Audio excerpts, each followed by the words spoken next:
baby. That's pretty fun. It is fun. Yeah. When you show up, everybody's seen it. So it's like, oh, that's neat. How'd you do that? That's pretty fun. That was neat. That was fun, you guys. We're all here to do some football. We're all here to talk fantasy football. And of course, that means it's time for That Helps No One FantasyCast on Crier Media. We have a full bench of starters, which is contradictory, but we're all here today. You can find us on our YouTube. Go check it out. We'll put a link up. We've got a Twitch now. We're on the Crier Twitch. We're on the Crier Twitter. And I think my Twitter, because I can't seem to add our account Twitter, which is, again, just me, but that's okay. Feel free to comment along on the chat here. We'll answer your fantasy questions. We do have some Twitter questions, so we're going to do that.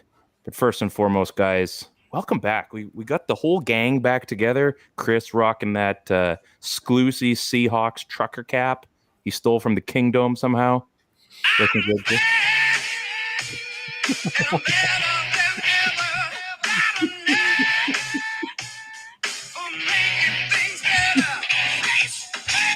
I knew you boys missed me last week. Happy to be back. Wow, he's got the hot buttons. That's pretty cool. I didn't know two of us could do this. There's a little context on this. Chris has said like 2 words in our like pregame rundown and then just comes in and steals it. It's gonna get us canceled for like, I don't know, not allowed to like use other songs or something. I think you need 30 seconds, so we're fine. We're fine. Less than 10 seconds, we're good. Yeah, Chris knows the rules. He's just like my sex life. Hey, just enough. It is what it is, right? Wow. What do we got? 3 minutes and 11 seconds into the show. Welcome back, Chris. So again, you guys make sure you comment along. We definitely will answer your questions. I've been chatting with Jim Coventry. And folks, he's going to be on the show. Looks like November. He's got a busy life as well. If you follow him on Twitter, you're fully aware that he's got a job. Do we have dates for November? We'll talk. We'll talk off air about this. Oh, come on, Chris. Okay. You give the dates. Well, I actually don't have a date yet. So it's up to him. So he wanted to do it this month, and he's got some family stuff, and he's like, I don't want to put any of that in question. So, he's a dad. We're dads. We get it. So he said he will be on the show. Can't wait to chat with us. So it means we got to bring in our really smart questions as usual. So we're going to have to do a 180 from what we normally do, and we're going to bring that to Jim. So let's get right into the funness of last week, week 5, which if you're playing Pick'em, you probably did horrible, like me. I got 6 right. The leader at work got 9. Not to say we're bad at it, there was that many games that did not finish the way most of us thought they would. And if you're a guy like Steve going into Monday Night Football, you need to start a receiver to guarantee yourself enough points towards the end of the season. Steve, could you tell us who you got in a trade yesterday? Yeah, you know what? Sometimes you wouldn't know about this, Ryan, but the other two would definitely know about this. Sometimes you're at the top of the standings in your fantasy football. Whoa. I've been to the top of the mountain. I've fallen off pretty quickly. Never once have you been in first place. Chris has put up one of the greatest seasons I've ever seen. Chris knocked him out in the first round of the playoffs. Twice. Wow. I've also won the league. So we've got 3 winners and we've got Robin. I didn't say I've won. I just said I was at the top. I didn't say I won at all. What's the difference? Now, get me some sort of receipt there that you have been at the top of anyways. Sometimes you're at the top of a fantasy football league and you are up by, I think I was up by 16, 14, 15, 16 in that range. You were going to win. Everything is basically in second place. He's got a ridiculous team. They're just really not performing. And I had Aaron Jones. Well, I found out like with 4 hours to go that Aaron Jones would not be playing. Right. He's got Devontae Adams. We know Devontae Adams can put up 2 touchdowns on any given day, put up 100 and a touchdown any given day. You're up by 20. I thought to myself, do I pick up somebody off the waiver wire? My options were pretty thin. We've got like Hunter Renfrow, which would have worked out. Dontavian Wicks. All of those guys are. We talked about all the guys, yeah. We thumbed through them for sure. There wasn't a lot of strong options there prior to. It turns out Meyer, tight end for the Raiders, would have been my best option. So I decided to hit up our buddy Andrew, and I said, "What will it cost to get Romeo Doubs?" He's been playing more like a wide receiver 2. He's probably a wide receiver 3. It's a big week for me, so I end up spending a 3rd-round pick on Romeo Doubs. I thought you said you spent a 7th on Dobbs. No. I paid a 3rd. Oh. Yeah, we'll open the floor shortly here. So, yeah, it's nothing I haven't heard in the last 24 hours. It's a bad trade. Desperate times call for desperate measures. The worst part was Romeo Doubs did nothing to help me. I was going to win. In hindsight's 2020, right? If you were to lose by a point and you miss the playoffs by 1 week, we know like fantasy we've all been there. Is it 15 weeks or is it 14 this year? Is it 14 usually? 15 now. Yeah. 14 or 15. Yeah. You know, every week kind of counts. So it didn't work out well for me in the slightest. I'm hoping there's still some wide receiver 2-3 upside of Romeo Doubs' game. I also had Romeo in my other league, in Ted, in your the Family Feud league, and I didn't need him to do anything, but it's always nice to know that your guys are performing. I was going to win by about 9 points. It was a lower scoring week. And yeah, I think his first and only catch was like the 3rd quarter for like 4 yards. Like that was it. And I'm thinking, I know there's people that had Romeo Doubs on their team, and I don't know if they lost their week, but I bet he kept a few people stressed. And I mean, that game, there was a lot going on in that game. I think a lot of people had different needs. If you're a Jordan Love holder on a team, or you've got a car, maybe you're one of those. I've been there. It wasn't a pretty one. It was a lot of running. It was a lot of let's just get this game over with. But yeah, Romeo Doubs is definitely leading off this show because he helped no one. Travis Kelce, he was injured in the game on Sunday. Sounds like he practiced today, so that will be probably a non-talking point. If you're a George Kittle owner like I am, you were very happy with his production. I believe a few people had almost written him off. Rightfully so. I'm sure there's enough reason, but man, it looks like he's still giving her. Now, if only I had Dalton Schultz also in the lineup and not on my bench, I still would have lost. But Dalton Schultz, fan of the show. Wait a minute. You lost this week even with... Please explain. Do I have to? Well, I don't know. When a guy scores 3 TDs and does ridiculous shit and you still use your fantasy week, I mean, I feel like that one guy should have won you. What happened? Did you get destroyed? Did he go off, or did the rest of your team just suck because they were... So the rest of my team, I'm just pulling up, Wi-Fi in the basement isn't as ideal as I'd like it to be. I think it's pronounced Whiffy. Everyone knows Whiffy, that. we were week 5. I apologize. I was fast forwarding a week here.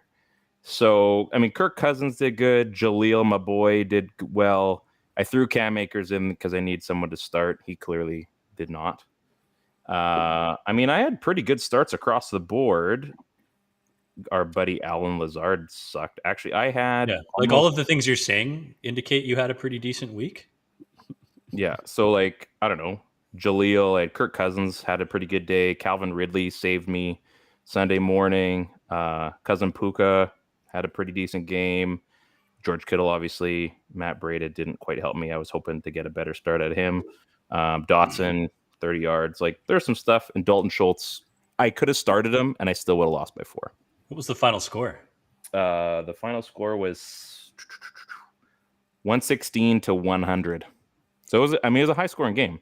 He had Trevor Lawrence. He had a Shane. How many points did Kittle put up? He also had DJ Moore.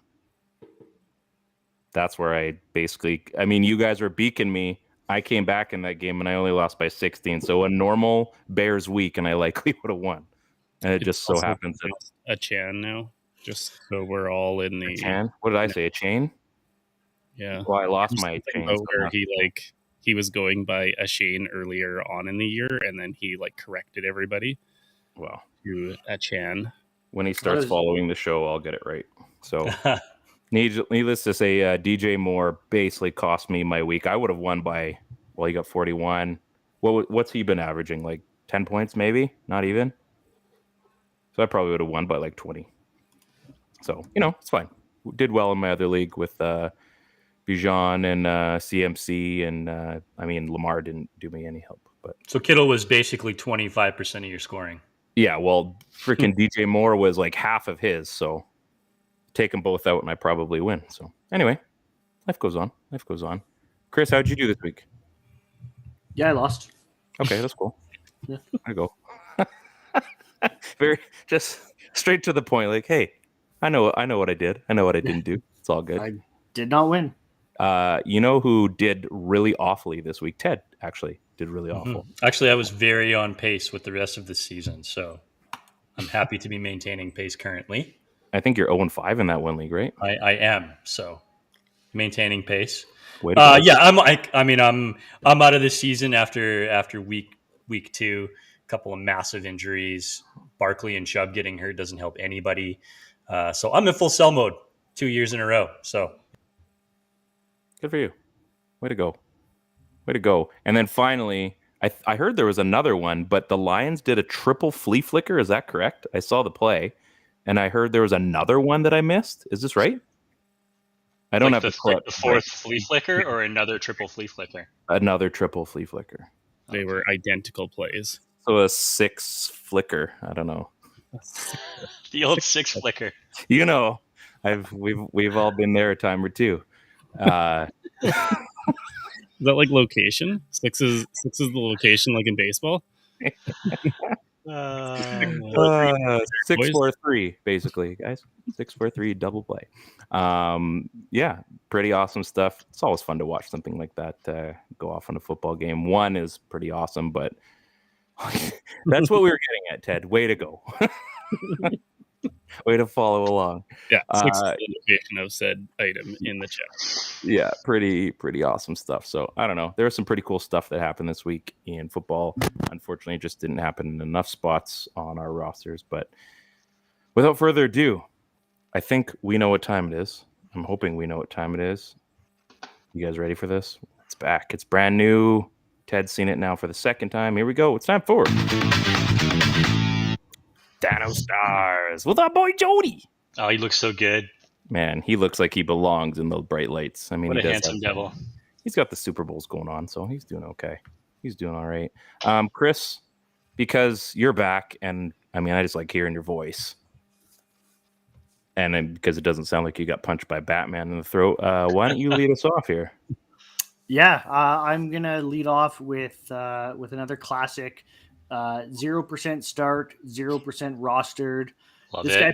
This guy put up another Thanos, must have, the old 1-1-1. He's a veteran now on the show. 1 catch, 1 yard, 1 touchdown.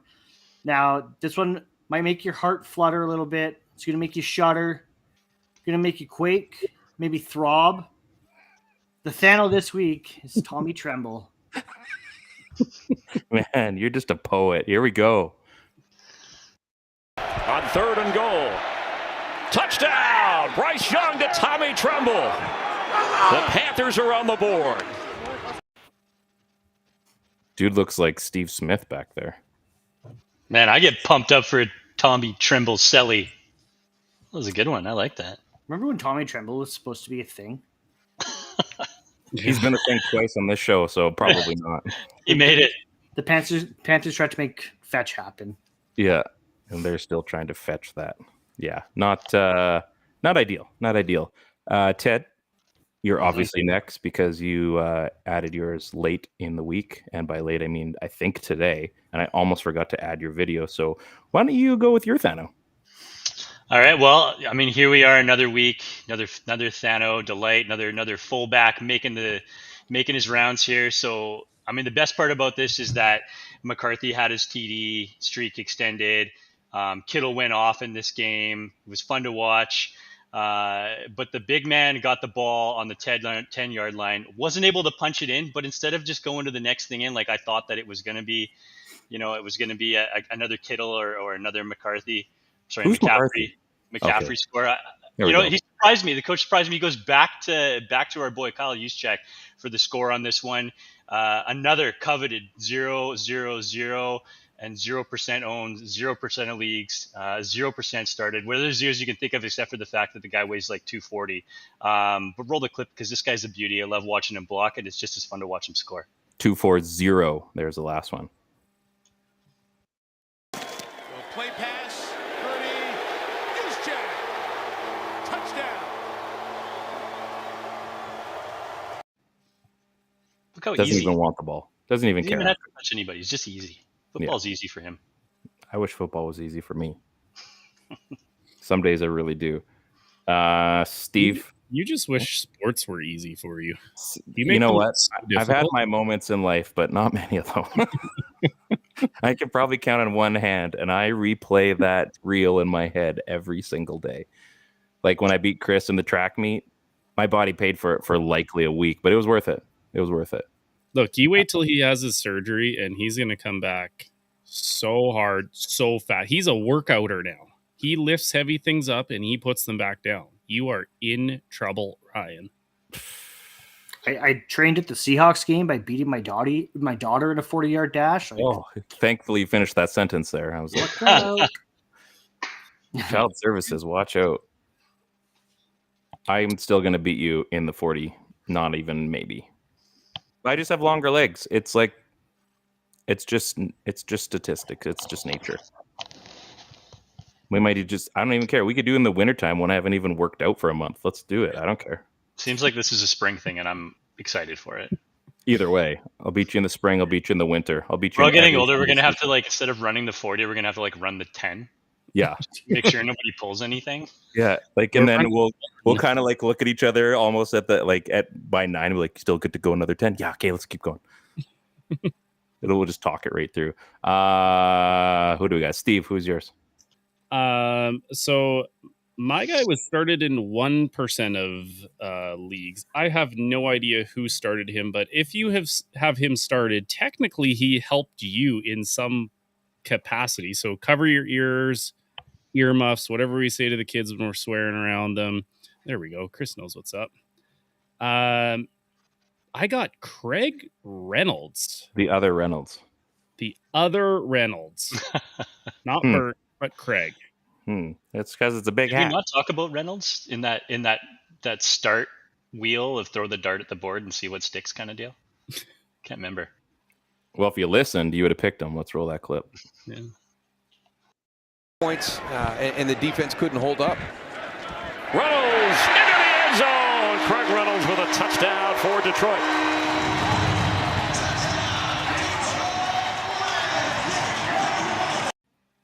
You know who that really didn't help? Guys that have Jahmyr Gibbs on their roster.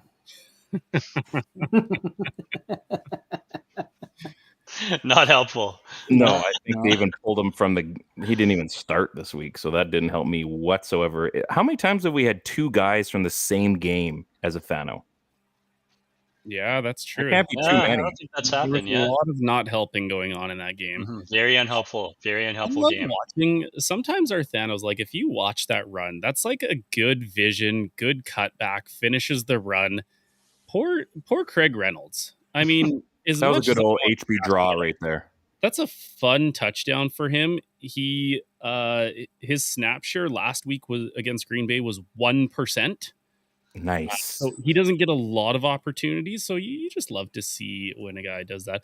Whoever started him this week, we're guessing it's probably because of the Jahmyr Gibbs injury.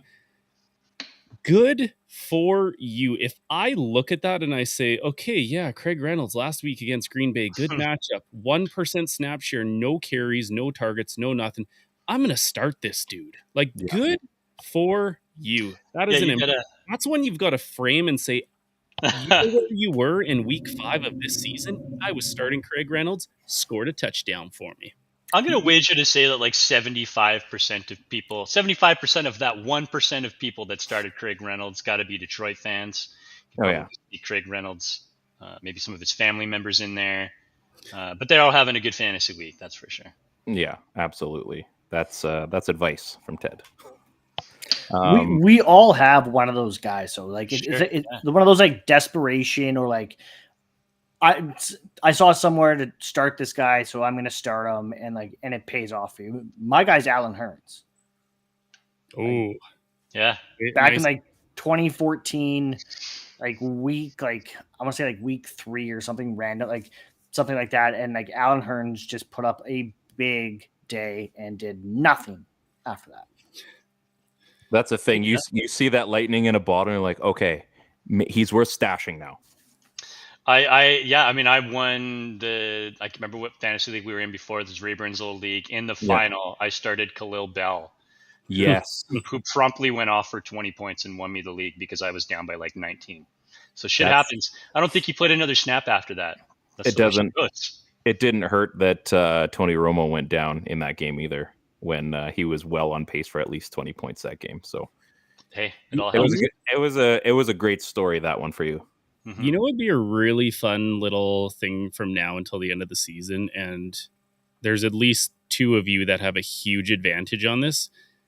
Your best THNO of the year, and you actually have to have proof of it. So like Ted and Chris, if you guys are selling pieces off, this would be an easy one for you to just like, go balls to the wall with a Craig Reynolds. Yeah. Like put all of your eggs in the Alan Hearns basket, claim that title for I like this. You can claim like the THNO award of the year, not for like selecting them after the fact, but selecting them before. Yeah. I'm probably going to lose that, but I think that would be kind of a fun way to keep yourself entertained as you're like going into each week loss after loss and selling your pieces off. The problem with that, though, is that in our league, you have to try to remain competitive because we're playing for the first overall pick, right? So it's kind of tricky. Like if we were, maybe you and I will play each other or something like that in that. Yeah, week. I think if we announce it too, like I think because I'm the commission that one league, so I think if we announce and be like, listen, guys, they are trying, but they're also like, this is a promoted dart throw this week. And you also we need content. We need content. There's guys like Khalif Raymond on your bench. Ted and Drake. To look at yours. I started Khalif Raymond this week. How'd that go? There you go. Well, because Amon-Ra was out, so That's right. Again, desperation, right? Desperate times call for desperate measures. What did he go off for? I got a bunch of. Did he go off? 4.5 points. Yeah, that's pretty good. He went off. Yeah, Hunter Henry put up a big donut, so hey. Oh, bagel boys. Yeah, Calvin Austin did the same for me. You guys know how it is. But hey, most efficient manager of the week, guys. Don't forget. Oh, wow. guy had like 5 buys on his bench. Yeah, oh yeah. My entire bench put up zeros because they were either on buys or injured. Yeah. That's right. Made all the right starts, baby. That's efficiency. Makes sense. Okay, we're gonna get to mine here. 1 catch, 6 yards, and a touchdown. Ted told you to start him in week 12 2 years ago. And he was good for 3.4 points.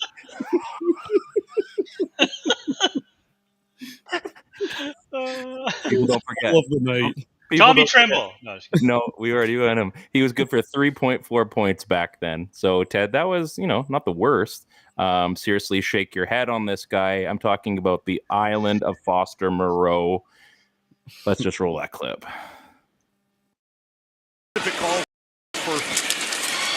Here is a shovel pass to the tight end Moreau, pounding, driving his way for 6. Another New Orleans touchdown. And they. I don't know if the video sucked for you guys or not, but it sucked on my end. All I got out of that was Foster Moreau's out there pounding. Yeah, Foster Moreau scored. So I shouldn't be too harsh on him. So anybody that's followed the Foster Moreau story, which is none of us, he's coming back from cancer and fighting cancer. And so he was off for a little while. And so, I had him as my THNO, and then I did some tracking on him, read the little bio from how he did. And it's like, oh yeah, he's coming back from cancer. But I'm like, great. Now I feel like a complete jerk for even putting him on the show. But at the same time, he didn't help anybody. But good for you for beating cancer and going back to the NFL, which, we see these stories all the time.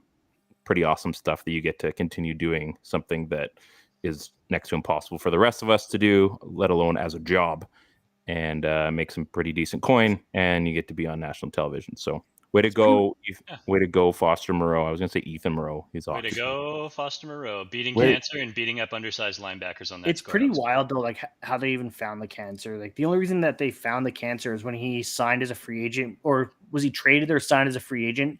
Anyways, when he went to New Orleans, and he had to pass a physical, of course, to be on the team. Right. And that's how they found the cancer. That's wild. Crazy. So anyway, good on the NFL. I mean, they do a lot of stupid things sometimes when it comes to player safety and all that, but it looks like they make the major stuff count. That being said, second best segment of the show. Let's get into sneaky starts with Taylor Lewan, who is now retired. Still looks good. Still a good graphic. You can say whatever you want. It's a good graphic. Chris. So wait, if we updated Tom Brady because he retired, should we not update Taylor Lewan? Who do you want? Someone that plays in the NFL? I mean, he wasn't even a sneaky start. It was a really easy photo to capture and put on there. So yeah, you know what, Ryan, that's your homework for next week. Like, okay. I mean, I did update the THNO. I did update our intro. So we're getting there. Yeah. I also updated the Sleepy Ads photo. Did you go over to Chris's house? I did. Yeah. Sorry. Is that why Sleepy Ads is going second today? Don't we always do starts first? Yeah, man. We do starts all the time. Starts, then ads. Always. Formula. Check. I've never paid attention. Check the doc. But I think I usually have to be like, wait, are we on starts or ads? Did you reformat this whole doc and switch everything all the way down? Yeah, I have that much time. Years ago? Yeah, I have that much time. Chris? I am looking back at the doc, and it started last week. So all the time. Just going to go search for that. Oh, shit. No kidding.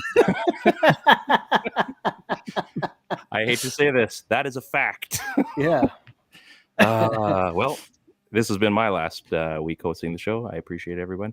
Chris, just to shake it up for a bit, let's get you to do the starts to start us off. All right. I'll start us off here with wide receiver, rookie, Kansas City Chiefs, Rashee Rice, rostered in 48% of leagues, only started in 15%. He's going up against the Broncos team that is absolutely falling apart right now. They're just in-house fighting. They've given up 6 touchdowns to receivers through 5 weeks. I think the Broncos might have got the Netflix version of Sean Payton, not the New Orleans version. Big old Kevin James hanging out on the sideline there. Just wait just a second. You're on it today. You are giving her. It's somewhat like you just recharged and you're like, okay, guys, big week coming up. Don't worry about me. I got this. Took a week off, didn't sleep, and here I am. I would like to say I'm back rested and feeling great, but I've barely slept for the last week because, that's what happens when your kid gets their tonsils taken out. Rice's snap rate, though, and target share has remained steady throughout 5 weeks here. Mahomes is still spreading the ball around. He hasn't really picked a favorite target yet, other than Travis Kelce, of course. But one of these receivers is eventually going to go off. Mahomes is going to pick a guy, and my bet is on the rookie. So go out there, get Rice, get him in your lineup, fire him up. I've seen people that know what they're talking about mention him as well as a start. So it correlates. Hey man, I'm not winning in fantasy football league this year. I'm just trying to win all the awards on this show. Well, you're well on your way. I'm not on my way. I probably lose all the awards just for not even knowing the format that we go every week. So, Chris, I saw this earlier, and I was trying to think to myself, does last year's Mahomes Chiefs not having like a favorite target, do you think that bodes better or worse for this prediction? Especially like, a Sky Moore last year who was like, oh, they lost Tyreek. Well, guess what? They got this rookie Sky Moore coming in and then ended up fizzling out. Like, is Rice the guy? I just said I'm betting on Rice being the guy. He's betting on it. Yeah, that's I'm betting on because it didn't happen last year. You're right. So that's how betting works. My bet is on Rice, picking up the slack that Tyreek's left, and nobody's been able to pick up up to this point. I mean, Kadarius Toney last year would arguably have been Mahomes' probably favorite target, but he is literally and figuratively dropped the ball this year. His first receiver to play in the league this year with no hands, so that's pretty impressive. No, I know what you're saying, Steve, for sure. Like the fact that they didn't have to pick a guy last year, does that mean that they have to pick a guy now? But I do think Rice is better than Moore, even though Moore was like the fancy pick last year. Should be interesting. I think it's got a chance to pan out for sure. But I mean, I don't know. They're one of those offenses now where you're just like not sure week to week if it's not the guy, right? Well, like when you don't follow a team week to week all the time and you don't get to see their offensive scheme and you don't know what they're doing and how it's evolved or devolved, whatever it is, do you, like, for me, I just look at that as like an outsider and say, well, they didn't do it last year with Sky Moore. They haven't done it. So is their offensive, philosophy changed since last year? Has it changed at all? Or are they going to do more of the same? Like, and we both know I can't answer that because I don't watch them week in or week out either, right? Yeah, what are you trying to paint him into a corner there, Steve? Jeez. No, not at all. I'm just saying, like, I mean, he's technically in a corner on the screen, but you don't want to paint that. That's he's legit in a corner. Yeah, like figuratively and actually, he's in the corner. I'm also, as the two of you are, the bottom corners. Corner's over there, man. That's true.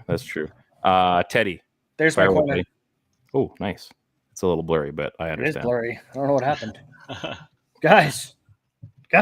What did you do? How drunk are you? I'm back. Okay, perfect. Teddy, fire away. So I'm going to Minnesota and I'm taking KJ Osborne off the board. This guy's going to be my sneaky start for the week. It might not even be that sneaky, but Jefferson cert is probably out for the next month or so. This is probably a guy. Yeah, or longer. We know that he's on IR for at least a month. But this might be a guy that you can start past this week. But I mean, I think they're going to need at least this week to figure it out. So Cousins and the Vikings love to chuck the rock. I was looking 40 plus pass attempts per game.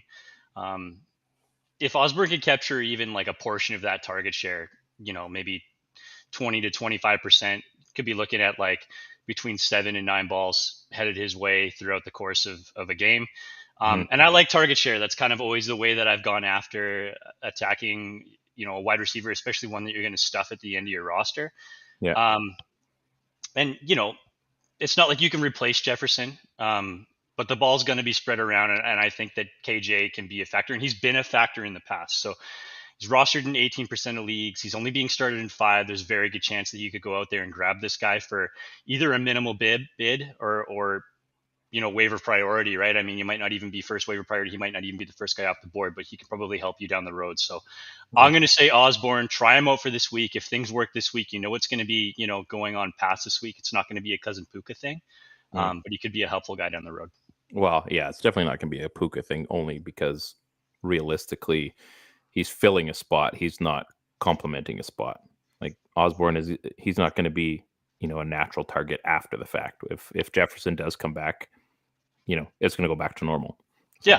Yeah. But this is like this is a solid, number 3 on a roster with. It's a good start. Those guys always get bumped up, so it does make sense. Okay, I'll go. If I'm Ted, I start trading away players. It's over, buddy. Your season is done. So I would be starting guys that don't necessarily play a lot because you're going to be trading all your good players, the ones you do have for. It's going to be the Forts in. Yes. Who's your guy? Moreau. Chris, who's your guy? Tommy Tremble. No. Rishi Rice. There was another guy that you'd started all those years ago. Anyways, it's going to be the Forts in Egg Basket, I think. Yeah, basically.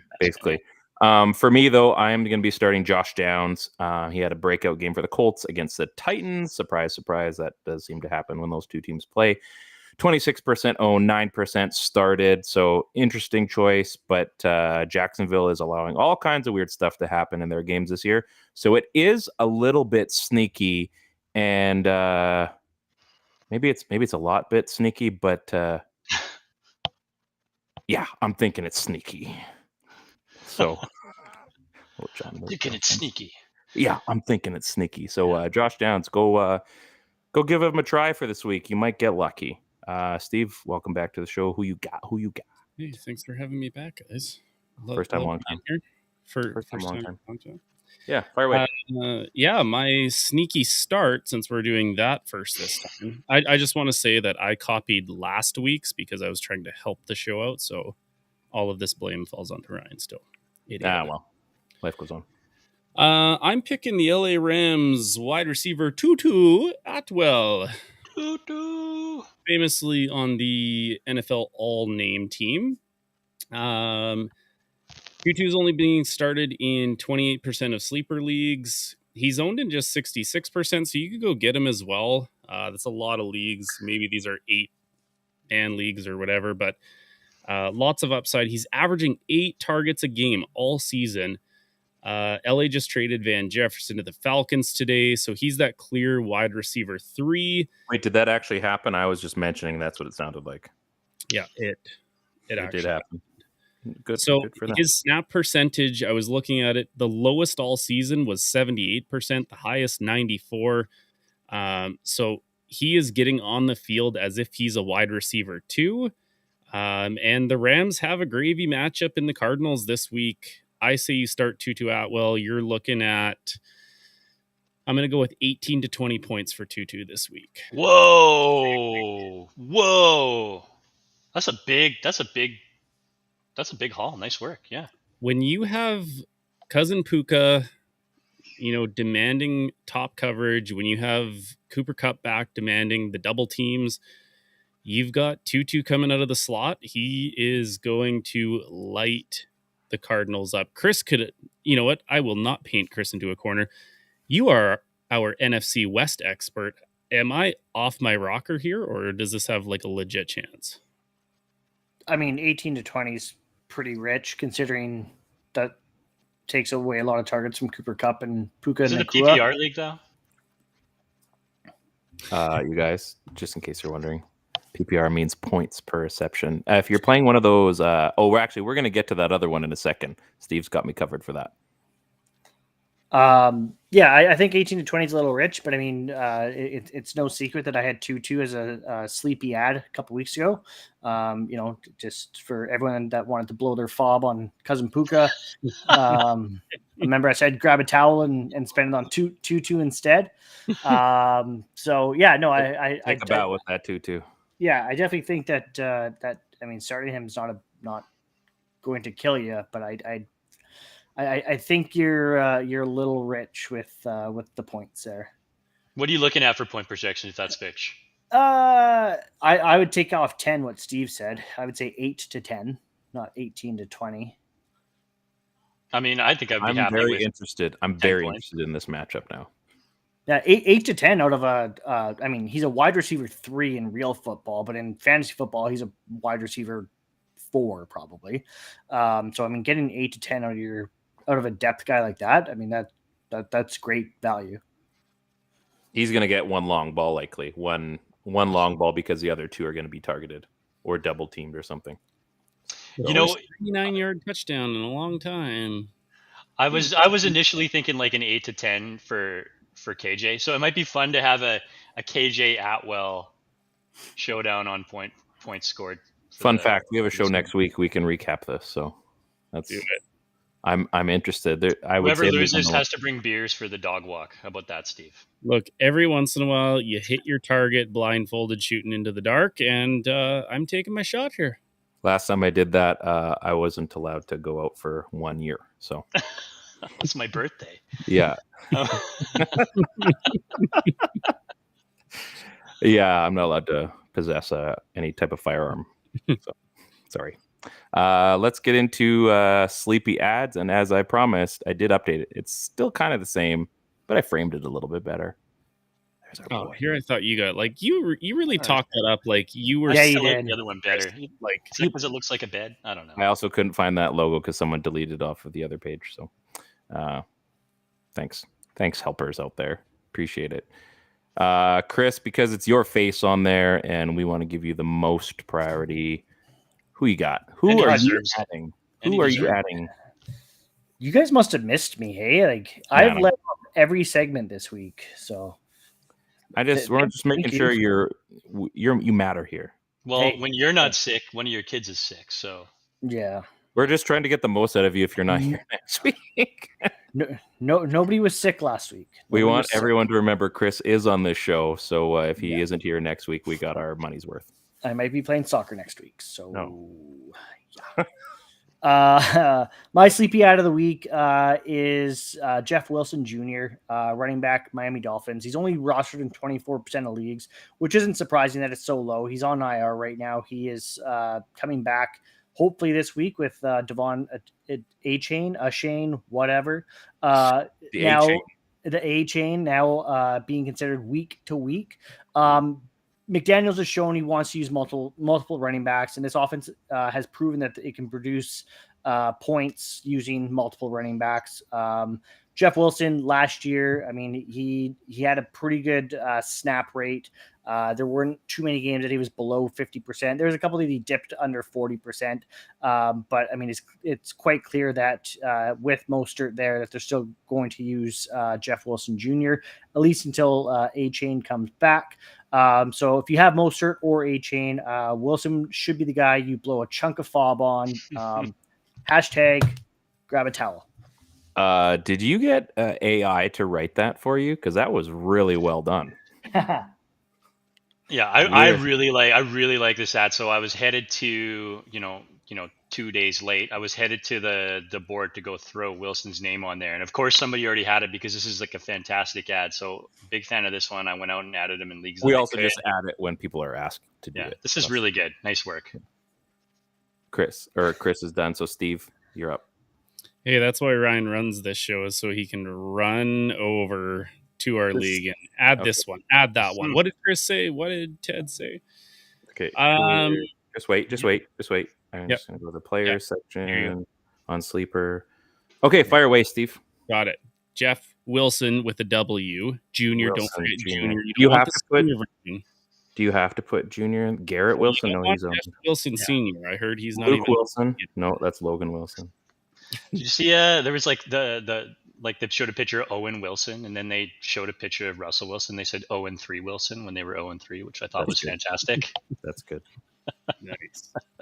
There we go. Jeff Wilson. He's already owned.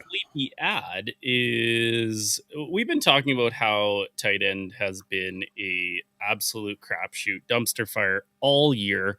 Go add yourself Washington Commanders tight end Logan Thomas. Oh, I remember him. I had him once. 20% of sleeper leagues. He's started in 13%. My value to this show is I'm finding dual purpose guys. Adam and Stardom. He's got a gravy matchup in Atlanta this week, so you can definitely start him. Add him first. You can't start him unless you add him. That's some fantasy football knowledge. Thomas has quietly emerged as a top 10 tight end this year. I remember years ago drafting this guy super high, could never stay healthy. Had him last year. Never. Yeah. Well, we've all had him. That's why Ryan didn't do well last year, is because he's adding the people at the wrong time. Oh, why didn't Tom Brady work? Fun fact for you, in my one league, Mr. Irrelevant, I made Tom Brady this year. He was still on the roster, and I was like, I got to do it. You never know. So I had Tom Brady on my roster this year. You never know. Thomas is a top 10 tight end this year. He got 9 catches last week on 11 targets. Touchdown. Sam Howell is getting him the ball. Logan Thomas is worth it. I mean, I've rotated through tight ends. I have picked up the Dalton Schultz. I have the Cole Kmet. You've been around the block with tight ends. They're so hard to pick this year. So since they're so hard to pick this year, you might as well throw something at the wall and see if it sticks. If Logan Thomas can stay healthy, I think he's got the potential to end as a top 10 fantasy tight end. I don't see him getting into the top 5. I don't see him falling out of 15. So I think he's a good play if you need a guy, if he can stay healthy. But Steve, I have one question. How will he do it? Howell. Yes. Hey-o for Howell. How will he do it? Man, I'm good. I'm good with this. You're here for a great time. I'm here for a great time. Let's not kid ourselves. I don't bring much to the show aside from the laughs. So, and I don't even bring as many as Chris. So also laughs at. Hey, you can add whatever words you need. Both guys, true. Are you laughing with me? Like our private chat that Restream has, it always has like clarifying questions from Ryan. It's like, guys, are you being mean, or is this like a nice comment? Dude, that was only 3 weeks ago in a row. Okay, it's so far hasn't been this week. Thank goodness. I will go next on the ad category. I've had him as a THNO, and now I'm suggesting that maybe you dabble in the dark arts and go get Noah Gray. Our boy Jody's out. Kelsey, he's on the injury list. Sometimes it's better to be safe and smart than be risky. Noah gets the THNO bump. 5% owned, 1% started, but depending on how this shakes out, could be an okay ad. He's going to see the ball before a man named Montreal Washington. I don't even know who that guy is, but he's on their depth chart. So, take a chance with Noah Gray. You've seen him on the show once. You've seen video footage that he exists and can score a football touchdown. Now, it's up to you to add him if you got a deeper roster bench, something like that. Maybe someone needs to go on IR and, just make it happen. If he scores a touchdown, I'm going to look like a genius. If he doesn't, you're not going to remember this part about me anyway. So, Ted, fire away. Who's your ad? I'm going to Arizona for mine. So, Amari DiMercato. James Conner's out. I don't know if anybody saw that game. It looked like he was going to have a heyday before just being like, well, he's toast, really. There's not a whole lot we can do about it now. IR casualty. But DiMercato, stepping in. Former TCU running back, the other TCU running back, a UDFA, walked in and had himself a solid game. 10 carries, 42 yards. He looked the part. Steve, you were mentioning earlier when we were looking at the THNO clip, a running back that only get 1% of carries, and he's doing starter things when he's seeing the hole, right? So, got the score. But then to go along with it, he also had, a couple of targets, 3 targets and 12 yards. So not a whole lot going on there in terms of pass side of the ball, but add to the fact that Keontae Ingram's injury issues, he's been out. The only guy that's sort of like threatening touches from him right now is Corey Clement. So to get the vulture from that guy, you're not like super worried about it. But he looks like he's going to have an opportunity to prove himself. I think you can stash him on your team. I think let him percolate, let him cook, see what happens. But at 6% rostered and only 2% started, he's going to be really easy to find. So if it turns out that he's a solid starting running back, you could be looking at a guy that you could pump into your roster real quick. And we know how running backs work in this league. Sometimes you can catch lightning in a bottle. And the next thing you know, you've got a league starter every single week. You pump him into your roster. It's just the guy that knows the system, right? These teams are all in your roster. Yeah, you just got to pump it. Pump it. We did get some, we're done with the main parts of the show. So let's get to some questions. Let's do the first one here. I'm in first place, but need money for child support. Please help me, guys. This is from Yo Nick, shut up. Is this Nick from our league? This is Nick from our league. Oh man, good for him. Just have that baby. He's already paying child support. This is from the other kid. Oh, man, that's tough. So he's got Sam Howell, Tyreek, Calvin Ridley, Kyron Williams, Miles Sanders, Sam Laporta, DJ Moore. Oh, yeah, that was fun. Thanks, bud. Jalen Waddle, Khalil. He's got Pittman, Deshaun, Zach Charbonnet, the Frenchman, and Kenneth Gainwell. So you guys, again, the question was, help me out. I don't know what we can tell our friend Nick here. I don't think the question is just help me out. It's kind of like, so he was messaging me this and I was like, send it to the group. The boys will know what to do. He said, I'm stumped on a move to make. Thinking about snagging Foreman off waivers. I already have a waiver for DiMercato already. Turns out he misclicked and drafted Sanders, which has been a piss off in his words. I know what I suggested to him, but I said, let's hear what the boys have to say. What's your play on this to make your team better? Let me just pull it up again. But when I was looking at it earlier, he needs to move a receiver to get better at running back. Yeah. And honestly, pick one. You're so deep. You're so deep at receiver with Tyreek, Ridley, DJ Moore, and Jalen Waddle. Pick one. I mean, maybe you want to sell high on DJ Moore. Like this might be the perfect week to sell high on a guy like DJ Moore. And go try to land a running back. And honestly, maybe you can get two pieces with a DJ Moore right now with the week he just had, right? I mean, maybe you can go to get a running back and another depth receiver to help make up for the loss of DJ.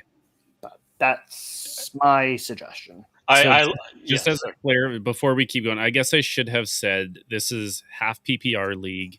It's a redraft league. Chris, I said the exact same thing as you did. Half PPR, the split. I mean, I don't want to jump on the same train all together, but I think you could maybe. Yeah, I think he's strong at wide receiver. I think you could maybe package Miles Sanders, us knowing the fact that he doesn't like Sanders, package Sanders with a Moore and see what you can get with that. I think you can try to upgrade at wide receiver, but he can also maybe see if he can find himself an upgrade in tight end or something like that as well to sort of add or stock to. But the right play is to try to upgrade at running back for the likelihood of not sounding the same. Maybe there's a chance to upgrade it at tight end as well. Quarterback's okay. Sorry, upgrade as in a guy that you can use in one of your flex spots. Because it doesn't have to be a receiver, right? I think you can go get yourself a strong 2 tight end set. And then if it's a guy, obviously, that has a different week than Laporta, you'll be in good shape. Yeah, I think the bye weeks, you are in some serious trouble. Like, I don't think the play is to move Miles Sanders only because his value is as low as it's ever going to get, right? Okay, yeah, you messed up by accidentally clicking him, but like his snap percentage has gone down to 43 and 46%. Like he's putting up 15 yards, 13 receiving, 32. Like his numbers are so bad right now that it's worth it more to keep it as just a bye week starter, a running back who has RB1 potential. I even threw this around. If you're a believer in DJ Moore and Justin Fields, I know a lot of people at the start of the year looks like they hit their straw. Even DJ Moore, do you sack up and trade one of like Waddle, Ridley, or Tyreek and go get yourself? Oh yeah, for sure you do.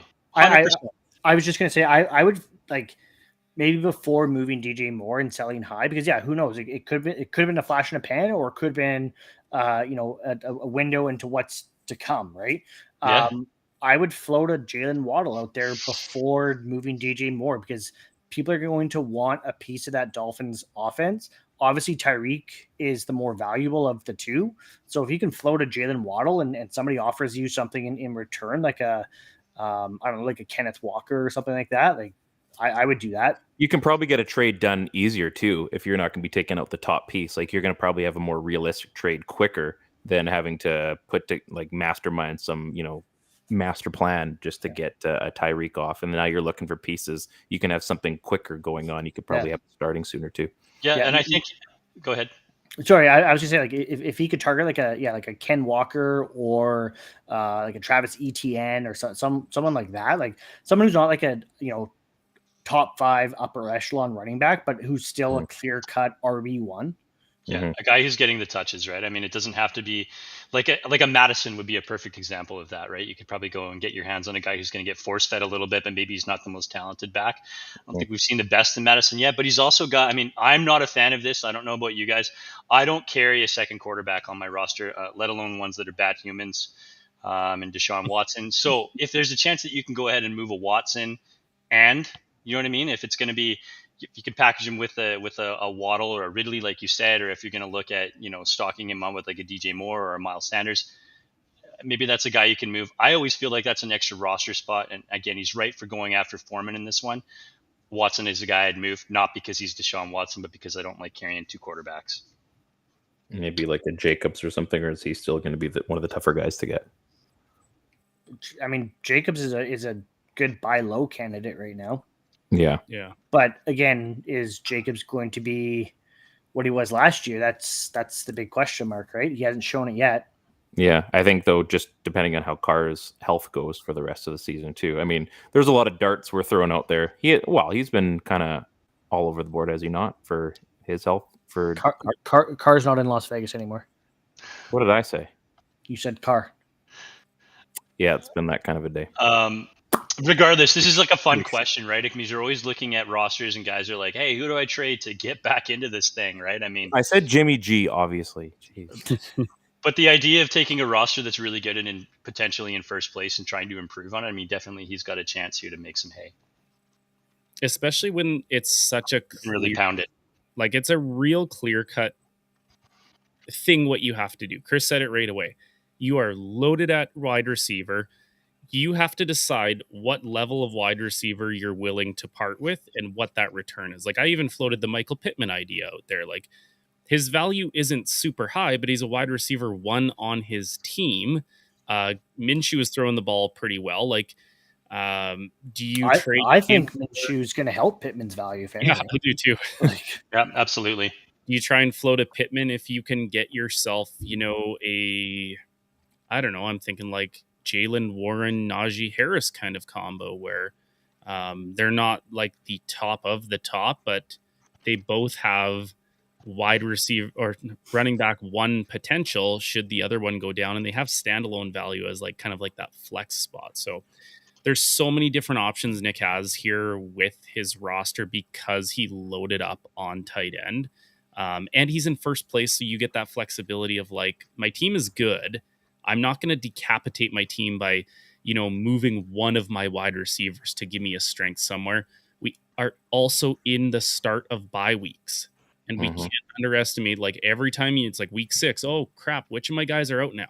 Yeah. Oh, well, I need another like running back. Like, Justin Jefferson's out for potentially the whole year. Like, who am I adding? How am I making my team better? Bye week injuries. And that would actually, Nick needs to go find the guy in his league that has Justin Jefferson, who's on that guy's roster that Nick potentially wants, and take advantage of it. Yeah, and like, I mean, he's got a solid roster. Why not go? Maybe take a shot at a guy like Taylor if his value is still low at this point, and you can take a run at him. I mean, if you're not going to pay full pop for the best version of Taylor, maybe the downgraded version of Taylor is still a guy that can fit into your roster and really help your squad moving forward. Yeah, I got one more here. The Cast Monster, Alex. I don't know who you guys are attracting into your leagues, but their names are amazing. Should I be reaching out to the Breece Hall owner and lowballing him, Steve? I know you are an owner of said. Yeah. So there's a little backstory to this. Alex is the guy that I made the trade for CJ Stroud on live on the air here a couple weeks ago. I was messaging him. So he's in my 4-sport league. And we have another guy in that league, Jacob, who wants Breece Hall so unbelievably bad. And Breece Hall was bad to start the year. Like, he was bad. You almost couldn't even start him, like 0.9, 3, whatever. It was ugly. Now, if you're in like a keep, if it's not a redraft, you probably didn't hit the panic button. I'm not hitting the panic button on a 22-year-old running back coming off of major knee surgery. So I was like, yeah, you got to pony up Justin Jefferson for him. And every week he's kind of just like, I mean, this is before Jefferson was hurt, but he kept floating the idea, oh, what's the price on Breece Hall? What's the price on Breece Hall? Like, you should be trading him. I get, a message every other day about how stupid I am because I'm holding on to Breece Hall. So the question itself is pretty dumb. However, the concept of the question is actually a really good one for the show that we were just talking about. At what point do you start selling off bigger assets? I mean, we just had a week where who are all the guys that went down? Achan went down. We had Justin Jefferson, James Conner, Travis Kelce. At what point do you start, if you are in first place, if you are in the top of the league, do you start selling those off to make a championship run? Right? Like, I'm 5-0 in our league. I have Justin Jefferson. It sucks that I'm not going to have my number one weapon going into it. Is this a legitimate thing where we should be looking at selling those pieces to make a championship run, or do you just stick it out, buy a couple pieces, and try and weather the storm? So that's tough. I just want to, Ted, you can run with it. I was just going to say, with Jefferson specifically, if he does come back this season, he's going to be back right in time for you, right? He's going to be back right in time for a playoff run. That being said, do you sell him and go? I would, that one specific player, that's a tough one. You probably have to have a few days worth of thought to pull the trigger on that. But that'd be my 2 cents, Ted. Yeah, no, I think I'm sort of like echoing Ryan here a little bit in the fact that the guys that are all going out here are all like ace first round draft picks on teams all over your league, right? I mean, so it's not just you that's missing that one stud, right? I mean, I'll use Chubb as an example. Jefferson going out, Barkley getting hurt, Kelsey getting hurt. I mean, there's guys that spent first round draft picks on all their stud players that are getting dinged right now. And so if you spent if you lost a stud and you're still somehow hanging on and making this work, then absolutely you need to make the trade and try to get up in there, right? If you're one of those guys who's just sitting there in like the 500 range, or it's like going to be tight whether you make it or not, I don't know if you make that play. Probably not, but I think we're at the point, Steve. Yeah, I think you start ponying up to make deals so that you can get your team into the roster, especially if you're in a redraft league. If you're in a keeper, it's a little bit of a different story. But even then, if you're a guy that's sitting in first spot and you lose a Kelsey or a Jefferson or a Chubb, then maybe you need to start making some moves to try to secure your spot. I know, Chris, you did it 1 year with Chubb when you moved to get Jacobs, and that hurts you, but you also won that league. So that's kind of the way it goes. I think it's a small price to pay, and flags fly forever, baby. I don't think I won it that year. The best trade I never made, though, was I had Todd Gurley on the trade block leading up to the season that I ended up winning. I remember that, yeah. The championship. And the price wasn't low. I think I was asking like a first and a second for him. And Kyle was the only one that reached out. I told him the price. He balked, and it was the best trade I never made. Yeah. I mean, and the Chubb trade isn't even the worst trade you ever made. I think you just like release Travis Henry? Derrick Henry. Henry, sorry. Good. We've all made a mistake Did I today. say Travis Kelce? Henry. Travis Henry. Derrick Kelsey? Yeah. That's the other brother. That was. Did you just release him or did you trade him? I can't remember. Derrick, I just cut him. Oh my god. Yeah. I hate but that. I had no other choice. It's the way it works, man. Have all done that where you get rid of somebody or you trade somebody because, I don't know, maybe you're in desperation mode. If it's keepers and you've already got your like locked in 4, 5, 6 keepers, and you're like, I can't just let this guy go for nothing, or I'm in a championship run. That year, I remember this year, Derrick Henry was nothing. He was nothing for 2.5 years. Wasn't it the same thing as Melvin Gordon when he came out of college? He was the Bijan of that year, right? Everybody was taking him first overall. I think that was the same year Amari Cooper was drafted. He was going kind of second overall. And I remember Melvin Gordon was not that great, and he did not get kept in our league. The next year, he turned out to be like RB1, RB3 kind of idea. We've all done it. One of the worst ones I ever did. Actually, I have 2 of them that were like super bad. They both went for a 4th round pick. Stephon Diggs, I drafted him as a rookie. I had someone else that might have been the Zeke year that I got Zeke first overall. So I was like, well, I had 4 other good keepers. I had a rookie. I had to get some value for Stephon Diggs, and I sold him to Darren for a 4th round pick. Same identical thing happened with AJ Brown. I was like, I need to move AJ Brown. I don't really have value for him on my team right now. I think he's going to blow up. He's highly coveted. I sold him to Andrew for a 4th round pick. Like, it's just, we've all done the bonehead things where we look back and I'm like, and it's not even bonehead. Lord, think about the team I could have had. Like AJ, that was like 4 years ago. AJ Brown could have been a keeper on my team for 4 years, and I would be mega happy with that. So here's the other one. It's just hindsight, right? Like it was a perfect storm because like not only did Derrick Henry absolutely go off like almost immediately after I dropped him. But Todd Gurley's knees exploded as well. So it's just like you were just the last guy to release him. And unfortunately, I think you get to that point with these guys, like the Diggs of the world. And I think that's like a great example, right? I think at some point their potential is no longer coveted as value around the league. And that's when you have to sell for a fourth. And that's when it stings when those guys pop. So here's one more thing. I've been on both sides of kind of the I gotta have him. Dumps. Percy Harvin was one when he was with, I think he had just gone to Seattle.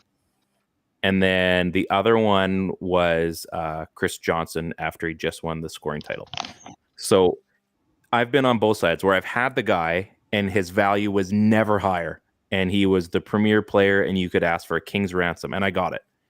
I got an absolute ton. It didn't work out for me in the long run, unfortunately, but I got exactly what I asked for. I got just a ton of stuff. Now, when we'll bring up Darren again, he had Percy Harvin, and I swear I offered everything but the kitchen sink to him.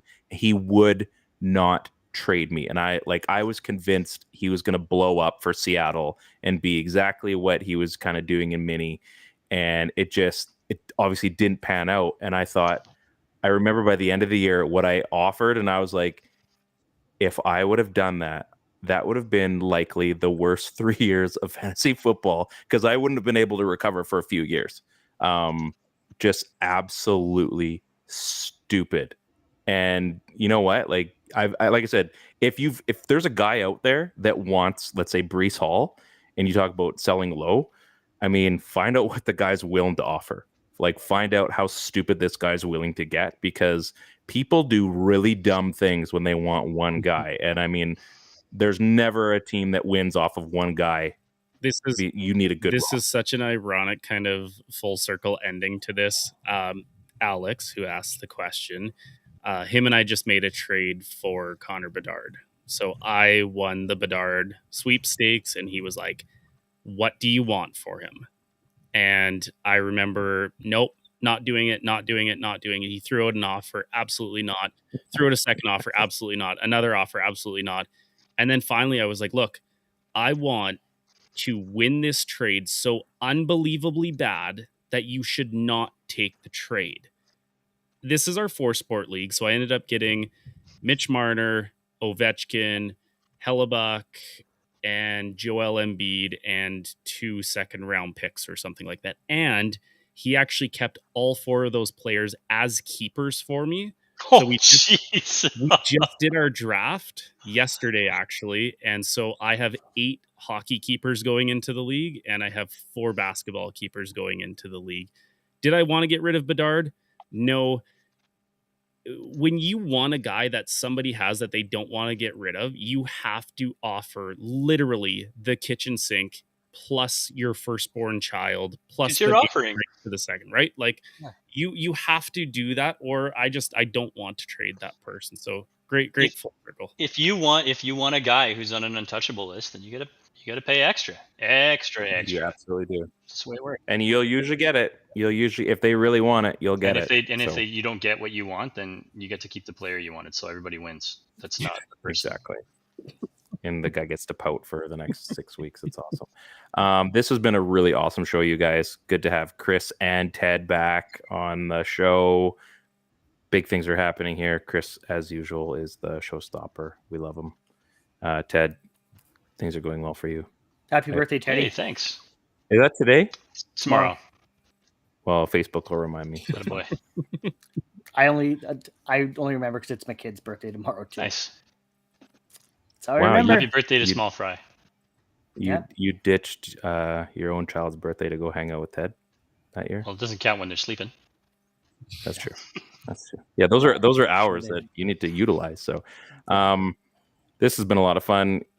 If you guys found this interesting or useful, make sure you follow us on Twitter. We're gonna probably have to add an Instagram account in the next little bit here for reasons I can't say. Make sure you guys are following our YouTube. The more YouTube people we get on there, eventually we get our own channel that says that helps no one instead of just some random letters number combo. But as usual, on behalf of Chris and Ted and Steve. I'm Ryan, wearing a ridiculous ensemble and stuff you can purchase if you like. That helps no one. FantasyCast on Crier Media. Good luck in week 6. Bye.